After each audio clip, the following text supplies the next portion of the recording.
Welcome back to the Think Bigger Real Estate Show. I'm your host, Justin Stoddard. Today, everything you need to know about real estate and blockchain and the reality that the future of your business resides in the blockchain. Stay with us. We got a really exciting episode for you today.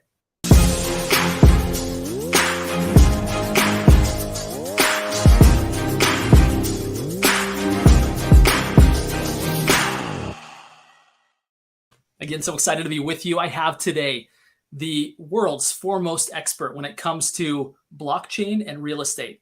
She started the very first online brokerage in the real estate industry. She now leads multiple very impressive companies.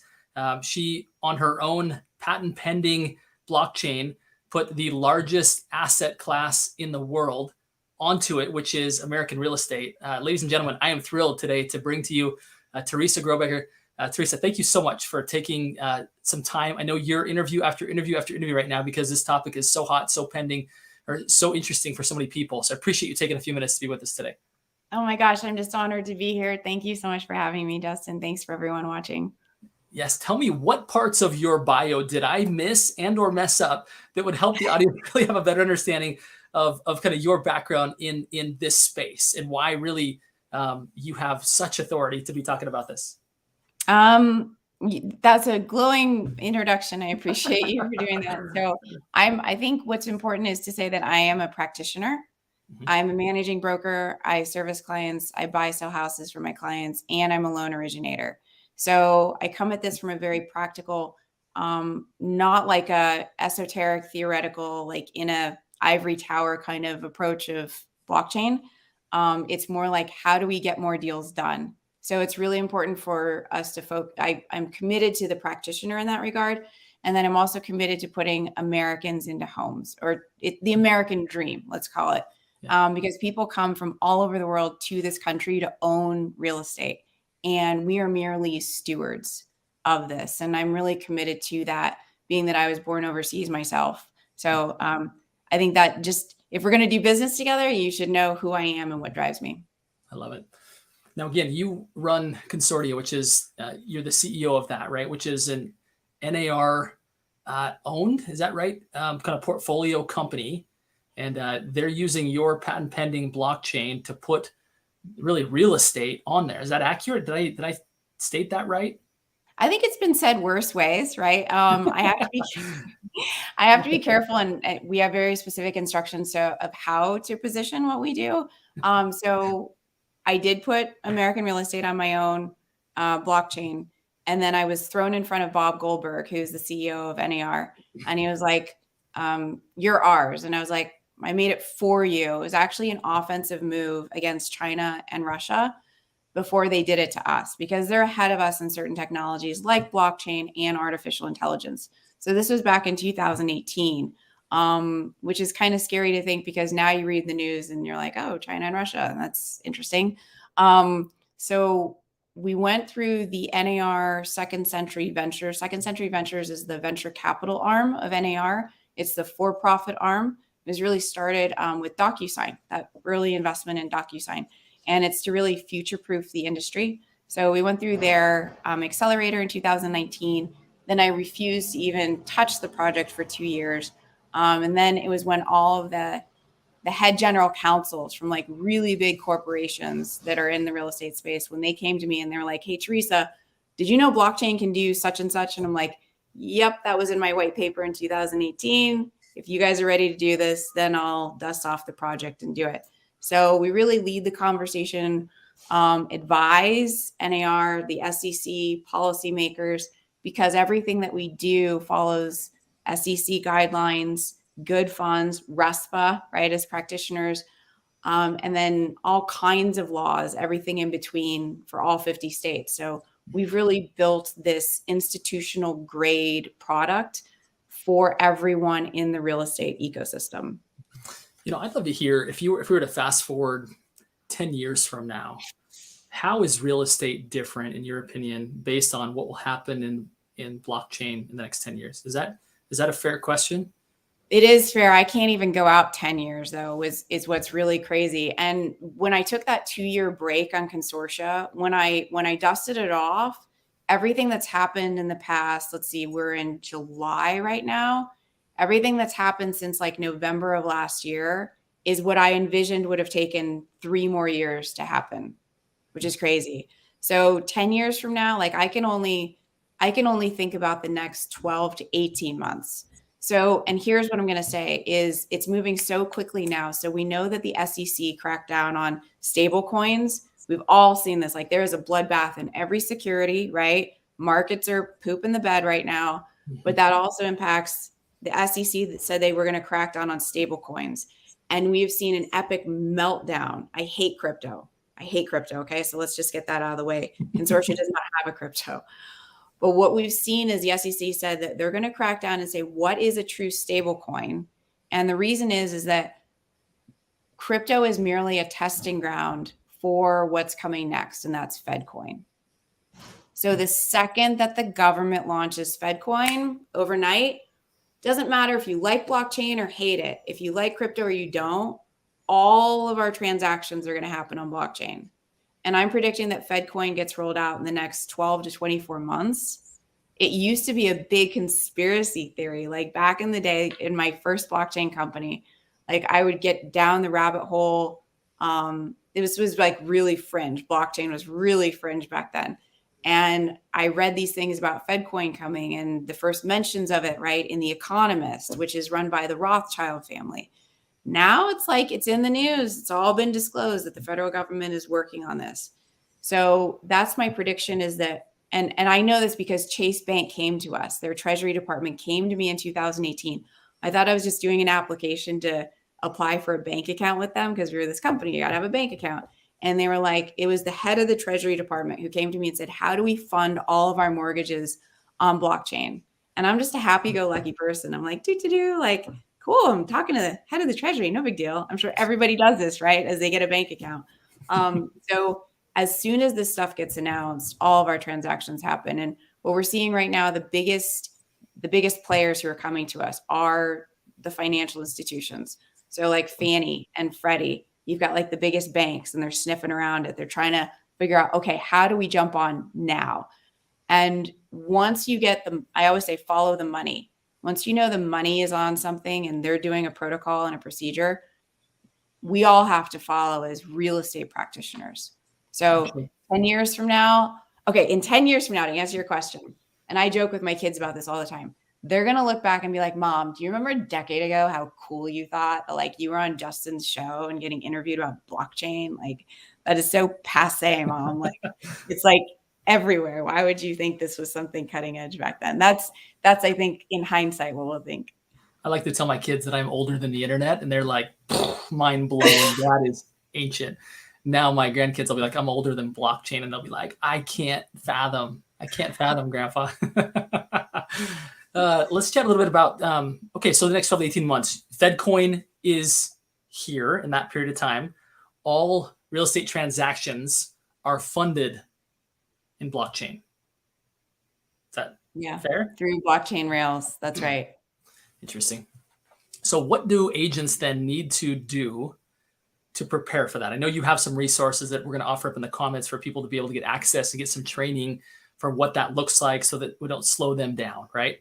But if you're obviously an active agent now, if you were advising, which I'm sure you do, agents, what they could and should be doing now, not to get distracted in kind of the long-term picture, which for some, there's probably opportunity there for the right people, right? But for the average agent that's here wanting to thrive in a shifting market and really be able to understand and talk intelligently and understand what's coming in the next 12 to 18 months, which isn't very long at all, by the way, right? What would you advise them?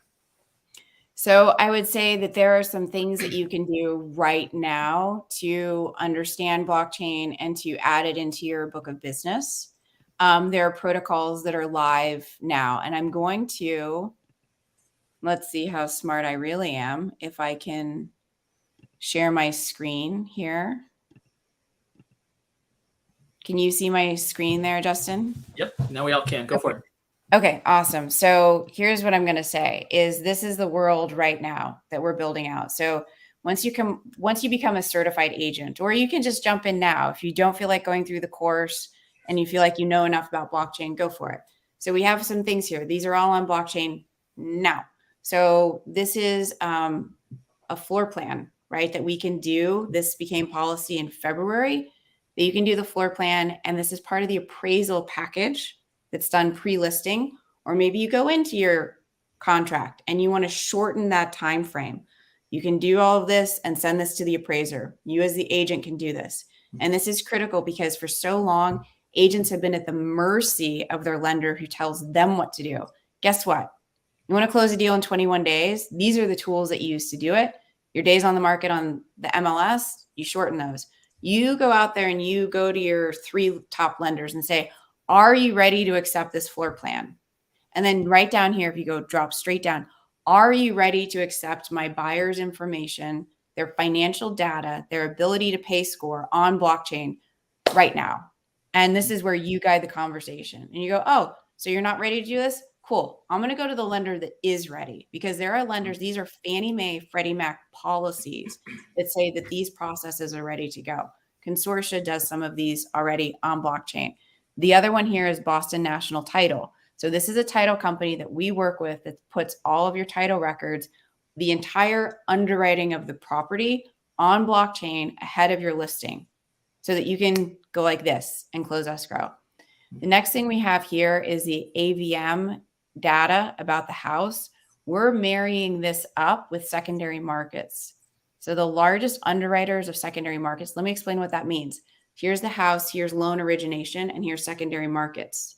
The thing that creates that liquidity right here is secondary markets. So that's when all those mortgages are bundled up and then sold, right? Like trillions of dollars, huge packages are sold. That creates liquidity for us to do more deals now. So we have those connections. We have those API, that information about your borrower information, your buyer information, your clients, so that we can lead share that back to you. And this is all exchanged over blockchain. You're probably wondering, how do I sign up for something like this? And we actually just announced this 1 hour ago, we are making the metaverse, and that people can come and purchase all of their property NFTs that go onto the metaverse. So for example, we're saying that there's a verified customer relationship where you have a verified past sale. This is where you get the alerts. Is there a potential nod that's happening on this house? And this is really critical because we're going into this environment where we haven't had any foreclosures for the past 2 years. Now we're already at half the rate that we normally are. That's about to double to go to the normal rate. And then my prediction is it doubles again because of what's happening in the economy. So we're coming in for a hard landing. We know some things are going to happen. So we want to be in front of this. So what if you know that your past sale, your past client is going through distress? What if you reach out to them and you're the hero? You capture the sale. You're able to help them. Maybe you're able to keep them in their house because we have a relationship with Family Office Money that wants to come in and help them and take their house payments over for them. And the last thing here are the certified listings so that you can sell more houses faster. So this is stuff that's on blockchain today. This map is launching in 30 days.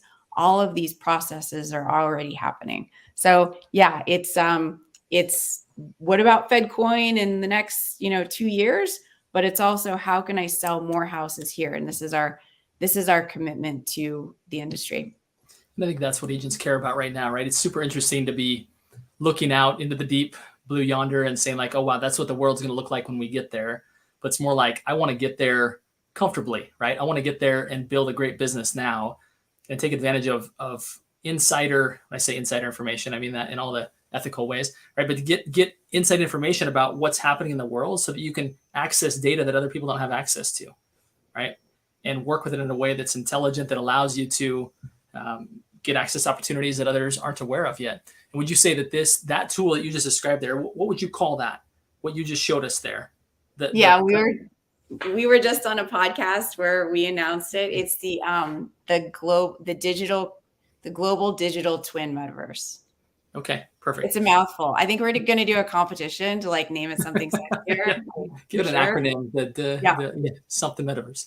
Okay, so how would agents access that? Is that a subscription model that they get access to that? They just enter in with their license that, hey, because I'm because I'm a real estate agent, I get access to it. What does that look like to get access to that kind of data and be able to function within that metaverse? You're not going to believe this. This is kind of crazy beans. I think I think it's the most valuable NFT you're ever going to purchase. So we're doing bulk pre-sales for this, $1 a property, and it's a one-time purchase. Isn't that crazy? I mean, like when you think about it, like clearly I'm not a good business person because I would make this a SaaS subscription. But I don't know that NFTs quite work like that. Anyway, so it's $1 per property. It's bulk. If you wanted one, it's $20. If you want to give us, here's the process. You hand us your entire list of past sales. We ask for a little bit of data, a contracting that says that you actually have a relationship with this property. It's good data in, good data out, right? It's not a matter of just going out like maybe like Zillow did back in the day, where you just go and buy a zip code, or what you do today with Zillow. We're not that. We want to make sure that you actually know that homeowner, right? It's a real relationship. So this can be purchased. There's a link. We're making this group active. It's in the Consortia family. It's a new group that we're launching that's called Metaverse. And then the link to go and purchase all these NFTs are in there. And then once you're part of the community, you get all this additional training. For example, the BPOs, which we know are going to hit. We want to make sure agents get business. We want to make sure that you have every kind of employment opportunity. We're going to be doing training on that in conjunction with Fannie and our business partners. And then all the other training that we offer. Once you're in the community, you get all these alerts. So that's how to get the information. So you get access by purchasing access to that property, and then what? Then what does an agent do with that? They get access to what? I mean, how does that? Let's say that I go back and I purchase all of the records of the homes that I've sold in the past. Walk me through next steps. It's going to be a communication that we integrate with the banks and those APIs with the company AI Curio that you just saw up on the slide deck, and then also Canopy. So these are the guys that do the bulk of the underwriting for servicing and for secondary markets. So when alerts come live, when there are issues, we're going to be able to make that match and get that information back to the agent. And so the agent, let's say I get notified that the information that will come through on that is if there's a change in title, right? If they've refinanced, if they've sold, if there's a lien on it. Or if they're in distress. If they're in distress, that's what's really critical. That's the biggest concern that we're hearing from the lenders right now, is that they want to make sure that the home, right, doesn't go through like copper wires being pulled out or holes in the walls. Like these are real things that, like, as consumers move out of their houses or are about to lose their houses, that the properties get destroyed. So we want to make sure that we take care of the consumer. We figure out a solution for them. We also take care of the asset for the lenders. That is the biggest concern that I'm hearing everywhere in capital markets right now. Interesting. Be sure that the asset remains valuable. Very, very, very fascinating.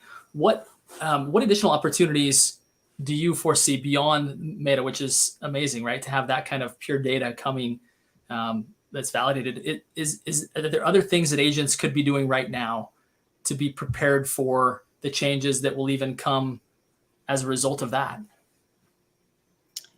Yeah, so I would say it's a matter of training, right? And getting comfortable with all these terms. It's huge. We see ourselves as stewards of information. For me personally, if I could put blockchain in a dumpster and light it on fire, and I'd be out in a second, right? I see this as a fiduciary duty to make sure that agents understand what's coming and really for the benefit of consumers. So come through the training, I think, is step one. Step two is we're going to be filming in a week from today all of the training for consumers, so that once you go through as an agent, you're like, cool, like big gulp. I understood that part. And that we have a place for you to send your clients to, so that they can also be like, oh, I get it now too. But that the agent doesn't have to like trip over their words and like try to explain something that's like so foreign to them. So for consumers, we can say, how do you buy and sell any house with crypto? Or what does blockchain mean? What is a certified listing? How do I use this to sell my house? How do I buy a house? How am I in control of this process? How is my offer going to be as competitive as an all cash offer as I go out there to bid on a house? We want to make this really clear to the consumer. So I think it's a matter, one, agent, get educated. Two, let's bring the customers along with this. I think that goes right along with what I teach and believe, is that we live in the information age where information is at everybody's fingertips, but it takes a leader, somebody who can take that information and turn it into knowledge, turn it into something that people can do something with, right? Which you're a prime example of that. And today, taking this concept that to many is very abstract, this concept of blockchain and real estate, really helping us see very tactily what they can do with it, what steps they can take now. And I think as real estate agents recognize that this isn't some option in the future, that this is going to be how real estate is transacted, right? This is going to be how it's done, that there's going to need to be a time of adoption. And the earlier that you can get access to that information, learn it yourself, and lead out in the marketplace and lead consumers, helping them to understand, here's what you need to know. You don't need to worry about these other things. Here are the things that you need to know. Like, you position yourself very differently than other real estate agents that get the reputation at times, sometimes deserved, oftentimes not, of simply putting a sign in the yard and collecting a commission check, right? You really position yourself as being a leader, somebody who knows not only what's here, but what's coming and how to help consumers navigate that betters their situation better than anybody else out there. And I think now is a really great opportunity because, again, we know that this is what's coming, and it behooves agents to really seize this opportunity to capture it and position themselves as a leader in the industry when maybe they haven't at times, right? Now's the time to really kind of jump ahead of others who aren't taking it seriously to become that thought leader, becoming that leader in the marketplace. So great stuff, Teresa. I'd love to ask you kind of one final question as we wrap up here. First, let's get clear on where agents can go to get education. Actually, while you're doing it, I'm going to put it inside of the comments. In fact, I do actually have a question over here. A friend of mine, Breezy Ward, she said, is there an option to sell the NFTs eventually, or do you own them forever? Because there's, yes, like a secondary marketplace. Great question, Breezy. Such a great question. Yes. So the owner of the NFT has the option to sell if they have copyright rights to their data. So if it's a certified listing, that gets gifted to the new owner of the property from the agent. And then that owner of the property, the owner of the NFT, can then choose to sell that information on the general marketplace, right? It's a marketplace to share information. So anybody who has information can then go and monetize and sell it. Exactly. Okay, great question. Appreciate that. I do want to add to that too. What we're baking into the system is, as a practitioner, right? If you want to retire, you're going to be able to sell all those relationships that you have, all those NFTs that you're tied to. So think about succession planning. Like we as practitioners have never had the luxury of doing this, right? Like the second we stop doing business, we stop making money. So there's like a referral part of this that we're building in as well. So some kind of cool things for agents as well in business planning. Now, the consumer would obviously have a choice as to which agent they choose. Just because you own the NFT doesn't mean that you own that deal, but it does give you insider information on the inner workings of what's happening concerning title on that deal, right? So you have an inside information to be able to help people in a different, better way. Is that a safe way to put that? Absolutely. It's always consumer driven. Think about it this way. If I retire from the business, but there's information about a house that I sold and Fannie Mae or Freddie Mac or Chase or Citibank needs to get in touch with that buyer, wouldn't it be nice to give them to somebody who cares, who bought my book of business, who can then be the steward? So maybe that new homeowner hates me. That's fine. They don't have to rehire me as their listing agent. Fine. But at least to have that conversation and be the conduit between capital markets is what we want to see. Really speaks to the book that I authored, The Upstream Model, of how do you get up ahead of transactions? How do you get to the person that knows that a real estate transaction is coming? How do you get that information early so that you can build a relationship with a client earlier? Like this whole concept of owning those NFTs gives you the ability to do that, right? To have insider information, to get access to that client, either build or reestablish or continue to nurture the relationship with the client up until the point that they're ready to transact. Absolutely. Yep. Super interesting stuff. I love it. Final question, Teresa, which is this. You're obviously a big thinker, like one of the biggest thinkers we've ever had. Yes. Help me to understand what you do to continue to be a big thinker, to continue to expand your possibilities. What does that look like for you? Teach us. Personally? To continue to grow. I think it's a curse, actually. Let me just say this, and I'm late to a call with Fannie Mae. Some people are going to murder me in just a second. I'll say this: a perfect day for me is going to a museum, a modern museum in San Francisco, followed up immediately by going to San Francisco Main Library, which is a huge library. It's like multiple stories, and just to be around information. And I think that my ADHD and my dyslexia are like my superpowers, because I can put together many different thoughts and then I'm able to see the end at the beginning. And it's really a curse, right? Like I always joke and I say I'm right more than I'm wrong. And I hate that when I'm really right. And I know we have to prepare for things that are coming, because I know it means more work to people. So that's just kind of how my brain operates. So It's a gift. It's a gift. We'll let you go. Tell Fannie Mae hello. Send them our regards. Appreciate you very much, Teresa. Have a wonderful day. And it's you're the everybody best. listening here today. Go think bigger. Thanks, Teresa, for helping us do that today, my friend. Thank you so much. Thank you. Thanks for having me.